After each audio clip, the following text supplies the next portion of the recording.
Thank you, Abhishek. Dhwani, page 1, question number should be given, and this ABC should be also given. Dhwani means sound. Ananda Vardhan, in his book Dhwanyaloka, gives a long explanation of ध्वनि. वो ध्वनि को तो हम लोग sound में समझा देंगे, ये बहुत लंबा एक एक्सप्लेनेशन देते हैं.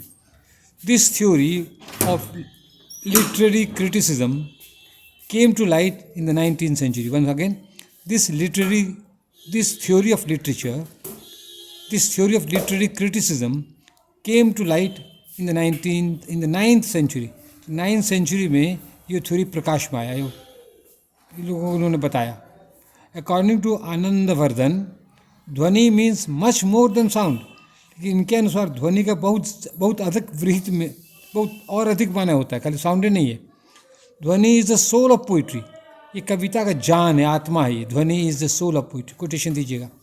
Late us understand this with the help of examples. Example देकर इसको समझा जाए. Snake of by D.H. Lawrence is a poem of about 3 pages. ये कविता 3 पेज की है. लेडी चैटरलीज लवर, पन्ना पुलटना है, is a novel by D.H. Lawrence of about 300 pages. और यही D.H. लॉरेंस नॉवल लिखे हैं 300 पेज का. In the novel lady Chatterley's husband is important. उपन्यास में लेडी चैटरली का हस्बैंड जो है इम्पोर्टेंट है, निपुंसक है, सेक्स नहीं कर सकता है.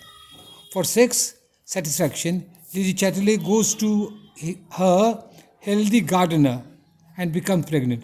तो सेक्स सेटिस्फैक्शन करने के लिए, बच्चा के लिए, ये लेडी चैटरली कहाँ चली जाती है? अपने खूब मजबूत गार्डनर के पास चली जाती है और वहाँ से प्रेग्नेंट हो जाती है. The novel has pages and pages of naked description of sex. उस उपन्यास पर पढ़िएगा, हम पढ़े पन्ना एकदम नेकेड डिस्क्रिप्शन सेक्स है. लेडी चैटरली पर लवर से सेक्स करा रही है, उसका डिस्क्रिप्शन दिया जाता है. अब देखिए, the poem snake expresses the same philosophy in a symbolic way. वही बात तो स्नेक में ना सिम्बॉलिक तरीके से कहा जाता है. सांप का इमेज देकर सब बताता है. This is possible because of ध्वनि. ध्वनि के कारण ही ये पॉसिबल है कि सिम्बॉलिक तरीके से हम उसी बात को कह दिए, नंगा नहीं होना पड़ा, उसी बात को हम कह दिए. This is possible because of ध्वनि. ध्वनि वॉन्ट सिम्बॉलिज्म. ध्वनि में क्या चाहिए? सिम्बॉलिज्म चाहिए. Now consider some lines of the poem the waste land by T.S. Eliot. अब वेस्टलैंड कविता को समझिए, उसको कुछ एग्जाम्पल दे रहे हैं. There is only the sound of the dry sterile thunder without rain. फिर से, there is only the sound of the dry sterile thunder without rain. देखिए क्या साउंड है, किसका साउंड है? ड्राई, सूखा, स्टेराइल, बंजर, थंडर, वज्र का, और वर्षा नहीं है. बताइए, वज्र हो रहा है लेकिन वर्षा नहीं हो रही है. कैसा लगता होगा? तो आप पेज 3 में दे दो बेटा. Thank you. The hard consonant sound of d and r shows the painful situation after the First World War. First World War क्या परिस्थिति भी थी, इसे dry sterile thunder without rain से पता चलता है. समझ रहे? तो ये ध्वनि का कमाल है. ध्वनि wants the use of alliteration and other figures of speech. तो ध्वनि में क्या चाहिए? अलंकार चाहिए, alliteration, consonant sound repeat और यहाँ पर जो है, और उसमें अलंकार सब चाहिए ध्वनि में. ध्वनि has been divided into 3 parts. 3 भागों में बांटा गया है.